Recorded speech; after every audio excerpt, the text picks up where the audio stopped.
Et votre invité aujourd'hui en direct sur Boursorama, c'est Nicolas Dupont-Aignan. Bonjour. Bonjour à vous. Merci d'être là avec nous en direct sur Boursorama, député maire d'hier, président de Debout la France, candidat à la présidentielle. C'est un Dupont-Aignan qui est colère. Pourquoi? Parce que non, je reviens sur l'affaire TF1, sur cette histoire. Ah oui. On rappelle TF1 qui va organiser. Je voulais en parler parce que je voulais savoir où ça en était. TF1 qui donc va organiser le 20 mars un débat avec les 5 principaux. C'est comme ça qu'ils l'ont dit. En tout cas, ceux qui font plus de 10% d'intention de vote dans les sondages. Vous criez au scandale. Ce qu'on peut comprendre, c'est un argument qui pèse, qui porte, de dire que finalement, que ce soit Benoît Hamon ou François Fillon, c'est grâce au débat qu'ils ont émergé. Hamon était à 2% en juillet 2016. Dupont-Aignan, c'est Hamon, Hamon la présidentielle. Je n'en sais rien, mais c'est aux Français de choisir, c'est pas à TF1 de choisir. Mais on vit dans un pays de fous. Il y a une crise démocratique, il y a une colère profonde des Français face aux injustices. Et la première chaîne de télévision qui a appliqué une règle pendant les primaires, règle qui a prouvé que des candidats en dessous de 10% gagnaient, Fillon était à 8%. Ouais.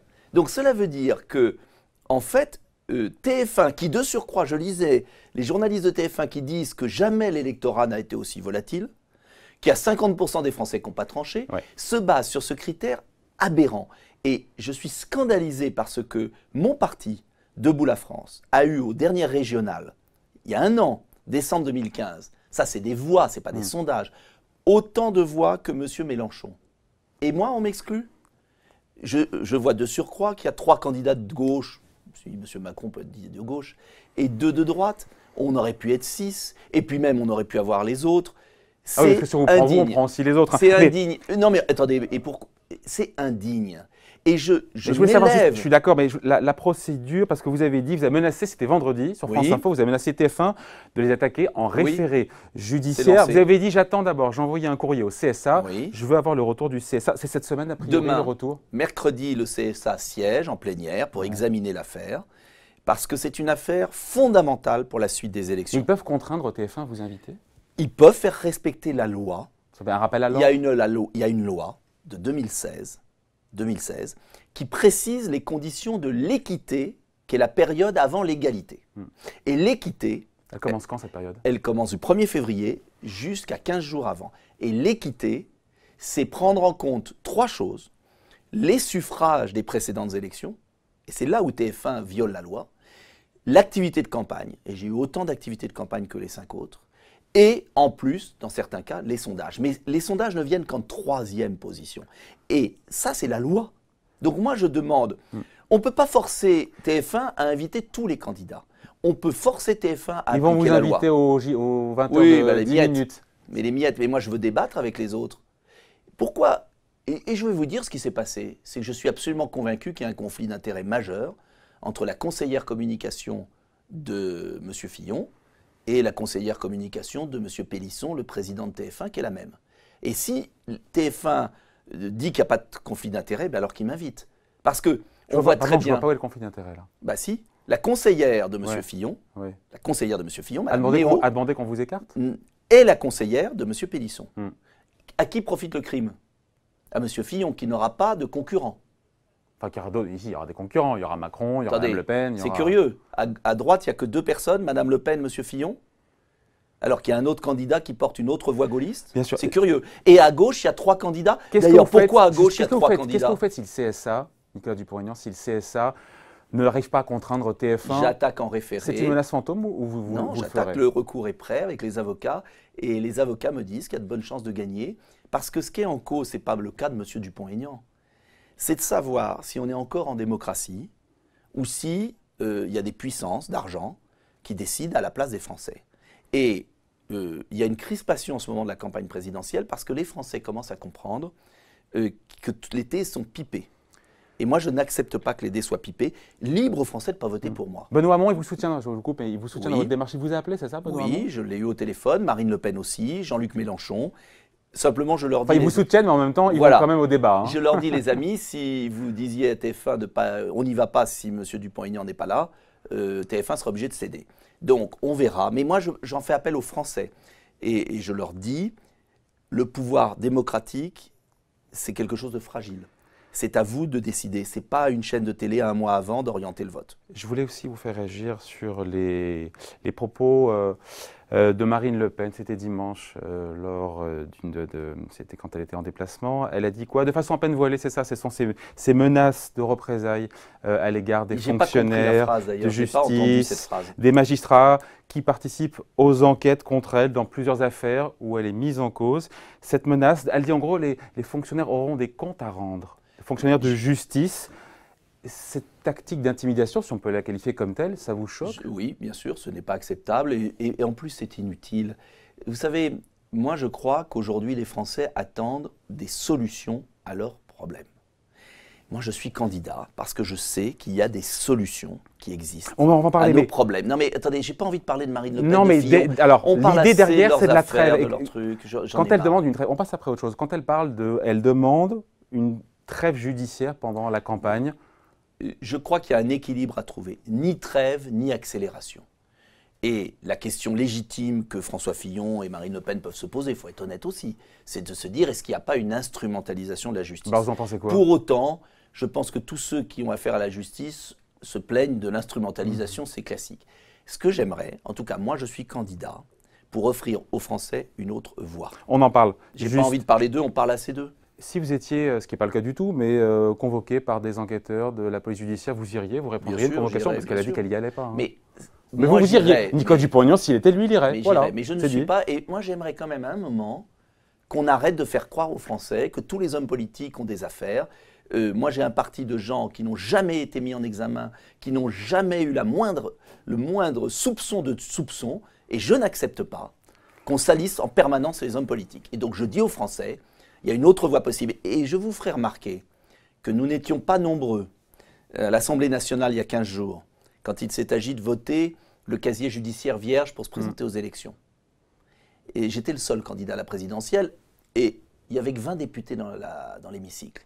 Et moi, je suis fier de me battre. Marine Le Pen n'est pas députée. Non, mais enfin, elle a 3 députés. Elle a 2 députés. Moi, je suis fier de me battre pour ce casier judiciaire vierge, qui est exigé des fonctionnaires et qui n'est pas exigé des hommes politiques avant de se présenter à une élection. J'ai des propositions concrètes pour nettoyer la vie politique française. Je fais appel aux Français. Ce n'est pas ceux qu'on entend le plus qui pourront le mieux résoudre les problèmes. J'ai plein de propositions sur lesquelles vous faire réagir, mais juste avant, je vous ai vu chez Ruquier il y a 10 jours. C'est intéressant. Oui. Nicolas Dupont-Aignan chez Ruquier. Oui. Vous avez affirmé, et personne ne vous a relancé, je vais dire la vérité sur Macron. Et là, je me suis dit, bon, Yann Moix ou les autres qui vont faire réagir, personne ne vous a fait réagir. C'est quoi cette vérité que vous voulez absolument sur Macron? C'est quoi cette vérité? Mirage. C'est un mirage. C'est une appréciation, c'est pas une vérité, ça. Attendez la suite. C'est un mirage. Ce qui me choque chez Macron, c'est que personne ne lui pose des questions sur des points fondamentaux de son action de ministre. Les fameux autocars Macron, c'est extraordinaire. Il y en a qui ont déjà fait faillite, le nombre de travailleurs détachés qui sont utilisés pour conduire les autocars, personne n'en parle, les emplois disparus. Mais pour les consommateurs, c'est Non, les consommateurs, les prix réaugmentent. 15 €. Oui, mais c'est de la démagogie. Un autre faire, quand il a bradé des intérêts financiers fondamentaux pour le pays, des entreprises fortes. Lesquelles? Technip, bradé à l'étranger. C'est pas lui, c'est une entreprise qui est plaisantez, privée, qui a le droit. On a le droit de dépecer la France et de brader les intérêts de la France. Combien l'État dans Technip? Non, mais c'est pas la question. C'est qu'il n'y a pas un pays. Une entreprise privée a le Il n'y a droit pas un pays qui accepte. Aux États-Unis, on n'aurait jamais accepté. Pourtant, un pays libéral. On n'aurait jamais accepté que l'une des plus grandes entreprises pétrolières, parapétrolières, soit ainsi bradée. Alstom, Alcatel, Lafarge, l'aéroport de Toulouse. Ce sont des intérêts de 260 000. Il aura fallu mettre le droit des droits de veto. Bien sûr, parce que c'est l'avenir du pays. Et dans l'autre sens, quand des groupes français achètent des boîtes à l'étranger, on ne peut plus acheter dans ces cas-là. On est exactement... Attendez, actuellement, notre pays est en train d'être pillé, colonisé économiquement. L'intérêt de la France, tous les pays capitalistes, tous les pays libéraux défendent leurs intérêts. Moi, je ne suis pas pour une économie soviétique. Je dis simplement... Mais qu'est-ce qui est stratégique et qu'est-ce qui ne l'est pas? Ah bah écoutez, Technip, c'est stratégique. Alcatel, c'est stratégique. Alstom, c'est stratégique. Ce sont notamment nos centrales nucléaires. PSA? Oui, c'est stratégique. Renault, stratégique. Air France, stratégique. Donc tout est stratégique. C'est normal. Les grands fleurons français doivent être protégés pour servir la France.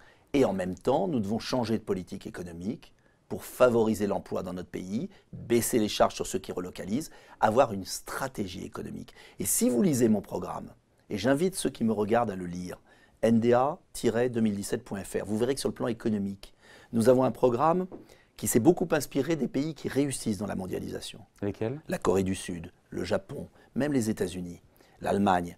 Ce sont des pays qui, contrairement à ce qu'on dit à Paris, dans les beaux quartiers, savent défendre leurs intérêts, savent se protéger et en même temps ont une vision offensive. Recherche, investissement, baisse de charges quand on produit dans le pays. Quand on vend un TGV aux États-Unis, il est produit à 99% aux États-Unis. Quand on veut vendre des voitures en Chine, il faut créer les usines en Chine. Bombardier, produit en France, vous le savez? Oui, mais ça c'est très bien. Hein, sur les rames de oui, métro. Hein. Mais les autres Canadiens Bombardier. Les autres pays sont beaucoup plus exigeants que nous. Et ce faisant, nous affaiblissons notre outil productif, nous perdons le savoir-faire, nous perdons les centres stratégiques d'intérêt. La mondialisation est une guerre économique très forte. Et nous sommes en train de perdre cette guerre. Et Macron a été un général gamelin, un défaitiste, qui a laissé partir des intérêts français. Et ce que j'ai voulu dire aussi, c'est que la banque Rothschild, dont il était associé, a géré quand même beaucoup de ses affaires. Et j'aimerais qu'on enquête là-dessus. Bon. Il se décrit comme étant un anti-système, comme vous d'ailleurs, C'est Emmanuel extraordinaire. Macron. Macron anti-système, j'avoue que c'est à hurler de rire si ce n'était pas tragique pour le pays. C'est l'homme d'intérêt financier qui se servent de lui. C'est ce que disait Bayrou, finalement, il a fait alliance avec lui. Eh bien oui, vous trouvez que c'est très cohérent? Moi, je n'ai pas l'habitude de changer d'avis. Alors les vrais candidats anti-système à vous écouter, donc c'est Jean-Luc Mélenchon, c'est Marine Le Pen et c'est vous, les vrais anti-système? Oui, attends, 3 vrais anti-systèmes. Mais pourquoi est-ce qu'il vous choisirait vous Attendez, plus que les autres candidats je vais vous anti-système? dire, parce que il ne s'agit pas de protester contre un système. Il s'agit de reconstruire le pays et d'avoir des propositions sérieuses, innovantes, solides, qui permettent de reconstruire la France. Mais Jean-Luc Mélenchon, comme vous, propose un plan de relance de 100 milliards d'euros qu'on retrouve chez Jean-Luc Mélenchon. Oui, mais il n'est pas du tout le même. Vous avez vu, j'ai lu votre programme. Oui, et vous avez remarqué que le plan de Jean-Luc Mélenchon, il est très... Il est centré sur... très keynésien et trop public. Il n'est pas keynésien, il est sur l'offre, la reconstruction de crèches, de routes, c'est de l'offre, c'est pas de la demande, c'est pas keynésien. Non, c'est de la demande, enfin, il est keynésien, vous savez, keynésien c'était aussi de l'investissement, mais je trouve qu'il est trop, comment dire, il repose trop sur l'État. Moi je veux un plan, j'ai un plan de 100 milliards qui vise pour un quart à doper la compétitivité des entreprises qui décident d'investir en France. Je veux différencier l'aide. Celui qui va créer une usine, qui va monter un laboratoire de recherche. C'est conforme aux règles européennes, ça? Non, mais les règles européennes, on les met de côté. L'Angleterre commence à le faire. Je voyais que Boeing va investir en Angleterre. L'Angleterre a rapatrié des usines automobiles de partout dans le monde. Il y a une compétition mondiale. Je voudrais qu'on sorte de la naïveté. Et si vous lisez mon programme, il y a des mesures très fortes pour l'innovation des entreprises, pour diviser par 2 l'impôt sur les sociétés, pour les bénéfices réinvestis sur le sol français. Vous êtes à combien en taux d'IS, en taux d'impôt sur les sociétés? Je veux proposer la moitié. La moitié de 33, un tiers. Pour uniquement les bénéfices réinvestis sur le sol français. Ça veut dire quoi? Et ceux qui ne sont pas réinvestis sont taxés à combien? Pareil, 33, un tiers. Mais pourquoi? Ce qui est très important, et c'est la nouveauté de mon programme par rapport aux autres, c'est que je différencie selon le comportement de l'entreprise. Mais vous savez, je ne l'ai pas inventé. Vous savez, ça existe? Non. Dans certains États américains. Et j'ai repris une mesure qui s'est faite au Japon aussi. C'est le fonds de relocalisation. J'ai découvert qu'au Japon, l'État, le ministère de l'Industrie, en fait, louait des usines, des machines-outils à des entreprises japonaises. À condition qu'elles rapatrient leur production de Chine et d'ailleurs. Je veux faire la même chose en France, un fonds de relocalisation doté de 10 milliards d'euros qui aidera les entreprises françaises à robotiser et à relocaliser. Car pour relocaliser... On manque de robots en France. Bien sûr. Certains veulent les taxer. C'est stupide. Vous savez... On en manque de robots en France quand on se compare par rapport aux autres. J'ai visité une entreprise près de Niort, qui est un des derniers, vous voyez pourquoi il ne faut pas laisser partir les savoir-faire, qui est un des derniers émailleurs de France, il n'y en a plus que 3, qui fait des plaques de cuisson, plancha, qu'il exporte aux États-Unis. Il est la première entreprise du monde à avoir une chaîne manuelle et à avoir inventé un robot. Il a travaillé 10 ans, le type, dessus. Petite entreprise de 100 salariés. Une entreprise comme ça, qui aurait pu fermer, délocaliser en Slovaquie, en Chine ou ailleurs, il peut le faire. On lui propose de le faire. Il aime la France. Il reste à Niort. Vous croyez qu'il a une aide? Rien. Il a la même baisse de charge que Airbus qui délocalise. Je n'accepte pas ça. Il faut un bonus. Et vous verrez que, moi j'aime bien les chefs d'entreprise, ils aiment la France, contrairement à ce qu'on dit. ils ne veulent pas délocaliser par plaisir. Ils le font parce qu'il y a des nécessité. comparatifs de coûts. Si vous différenciez… Donc vous baissez les charges, vous faites quoi des baisses de charges? Il y a encore des cotisations autour du SMIC, vous faites quoi sur les baisses de charges, le CICE, oui. je le transforme Comme en baisse de charges. Tout le monde est d'accord là-dessus. Tout le monde est d'accord là-dessus, mais je le fais. Et parallèlement, je joue sur l'investissement et je baisse les charges uniquement, là aussi je conditionne, sur les chômeurs de longue durée. 0 charge pendant 5 ans pour le recrutement d'un chômeur de longue durée. 0 charge pendant 5 ans, mais ciblé sur les chômeurs de longue durée. Justement, puisqu'on parle du droit au chômage, l'ouvrir aux indépendants, aux chefs d'entreprise, aux professions libérales. Ce n'est pas une de vos idées, mais c'est Emmanuel Macron qui l'a proposé. On s'en fiche sur Emmanuel Macron. Vous en pensez quoi, le fait d'ouvrir et de ne pas réserver aux salariés? Mais ça, on est tous d'accord. Mais comment on fait concrètement après? Il y a des cotisations supplémentaires ou pas? Parce qu'ils sont déjà accablés de cotisations. Moi, je préférerais supprimer le RSI. Je supprime le RSI et je fais un régime des indépendants unique. Et ce régime des indépendants peut être après à option. Vous payez une cotisation chômage, vous avez le droit au chômage. Mais ce que dit pas Macron, c'est que parallèlement à tout ça, il veut augmenter la CSG. Il l'a dit, 1,7 points, ça a été dit. Oui, et ben c'est une folie. C'est comme en Fillon, exemptant 40% des retraités français. Il faut être précis. Oui, mais comme Fillon, qui veut augmenter la TVA, ce sont des gens… C'est 1 point ou 2 points, j'ai un trou de mémoire sur… 1 point de mémoire ou 2, je ne sais pas, mais c'est 10 milliards pour Fillon. Ce sont des gens qui ont gouverné pendant 20 ans, alors c'est 1 point, qui nous ont accablés d'impôts, qui ont cassé la croissance, qui ont fait fuir les entreprises, et qui vous disent plein de promesses comme ça, et en même temps, c'est comme les contrats d'assurance, vous savez, en petit, attention, augmentation de CSG ou de TVA. Moi, j'ai un programme de baisse d'impôts. Justement, baisse de l'impôt, mettre baisse en de place l'impôt, baisse de une dynamique de croissance. Baisse de l'impôt sur le revenu de 10% avec de 10%, Nicolas j'ai repris Dupont-Aignan. la proposition de Nicolas Sarkozy qui était bonne. Bon. Et les droits de succession. Et pourquoi pas la taxe d'habitation? Encore une fois, ce n'est pas votre proposition. Je vais vous dire parce que… Mais on dit que c'est un impôt qui est un peu injuste, parce que finalement, quel que mais soit… comment il le remplace pour les collectivités locales?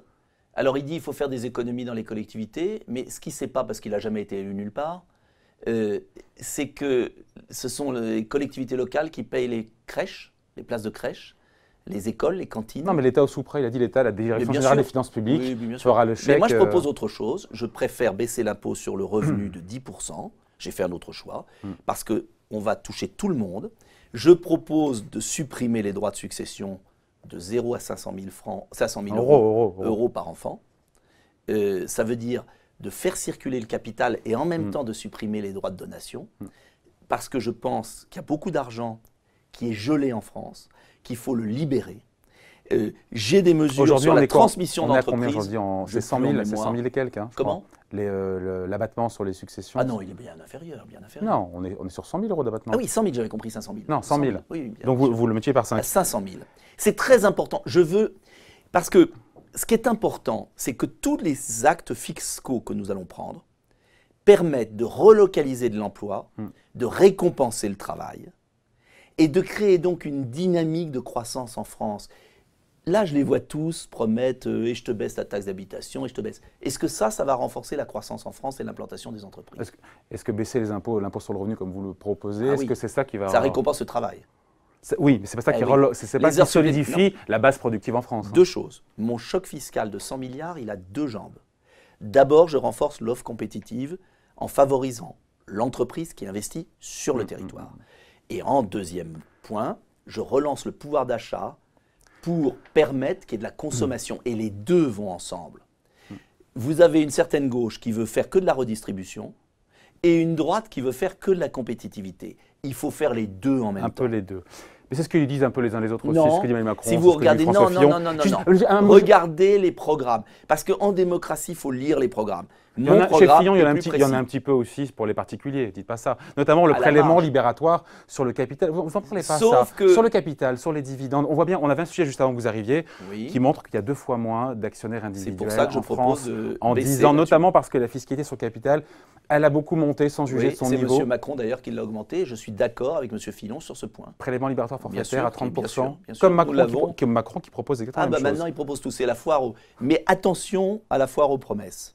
Parce que c'est quand même M. Fillon qui a augmenté les plus-values, qui les a allongées, qui a supprimé la demi par des veuves. Il y avait 8% de déficit public aussi à l'époque, vous vous rappelez. Non. Ils ont commis une politique de gribouille. Il faut accepter un déficit temporaire pour relancer l'économie et relancer l'offre productive. C'est qu'en arrivant aux affaires, chaque nouveau gouvernement dit toujours la même chose. Il faut accepter un petit peu de déficit pour que derrière ça fonctionne. Et à chaque fois, on creuse de plus en plus les Non, déficits. c'est complètement faux. La question, c'est comment c'est ce qu'on fait de cet argent. C'est complètement ça, faux. Pardonnez-moi. Les pays qui ont réussi, les pays qui ont réussi dans la mondialisation, ont accepté un déficit temporaire qui est positif si vous en servez pour investir et favoriser les relocalisations. Là depuis 40 ans, le déficit est là depuis 40 ans. Depuis 1974, on a payé un budget, on est à l'équilibre. Je suis là. Et alors, ça prouve bien que cette politique de surtaxation fiscale est néfaste et ne réduit pas les déficits. Et M. Fillon et M. Macron ne changent pas le cadre général. La différence avec moi, c'est que je change le cadre. Je m'inspire de ce qui a marché en Angleterre. Vous changez le cadre et en même temps, je m'inspire de sur l'euro, on ne sort plus de l'euro. Alors là, si, j'évolue, mais si. Nicolas Dupont-Aignan, il ne sort plus de l'euro. Non, j'ai évolué. Pourquoi? Parce que je corrige, j'améliore. Alors, mais qu'est-ce qui a changé? Parce que l'euro a baissé de 30%. Oui. Mais face à qui? Là, je vais être un peu dur avec vous. Face à qui? Face au dollar. Oui, je sais. C'est que le dollar, c'est 15% je sais. de notre mais commerce extérieur. Mais vous ne me laissez pas finir ma phrase. Non, mais ce qu'il faut dévaluer, c'est par rapport à l'Allemagne. Vous le savez parfaitement. Est-ce que je peux vous Quel est répondre? le déficit commercial vis-à-vis de l'Allemagne? Vous savez? Considérable, plus de 100 milliards. Non, 14 milliards d'euros. Non. Déficit commercial vis-à-vis de l'Allemagne. France contre l'Allemagne. Notre déficit 48 global, milliards, pas 100 milliards, 48 milliards. Je parle vis-à-vis de l'Europe, de la zone euro, c'est très important. Je reprends donc il faut dévaluer. Est-ce que je peux finir ma phrase? Non, mais c'est important. Je n'ai pas changé.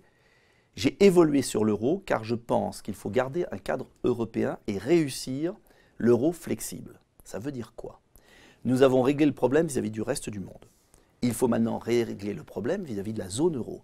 Et pour ça, je propose, bien sûr, je propose l'euro flexible, c'est-à-dire l'euro-marque, l'euro-franc, la monnaie commune. Je n'ai pas changé d'avis là-dessus. C'est-à-dire un système... Monnaie commune sans sortir de l'euro, j'avoue qu'on a... Mais ça marche très bien. Tous l'ont étudié, des prix Nobel. Jean-Pierre Chevènement a écrit un très bon texte là-dessus. C'est la solution, c'est-à-dire qu'on aurait un euro qui se réajusterait à parité fixe. Qui déciderait de ça? Les pays membres, comme on le faisait avec le serpent. Autour d'une table, on se dit, tiens, et alors tu baisses ta devise, je monte la mienne. Mais ils seront obligés, sinon l'euro explosera. Ah, pas faux. Donc, vous savez, moi, la différence, justement, vous parliez avec Mélenchon et Marine Le Pen. Je veux réussir l'alternative. Et je suis convaincu qu'on peut changer le système sans tout casser. Son programme, il n'est pas sérieux. Si je peux finir ma phrase. On peut changer le système, régler les problèmes des Français sans tout casser. Et je fais ce pari.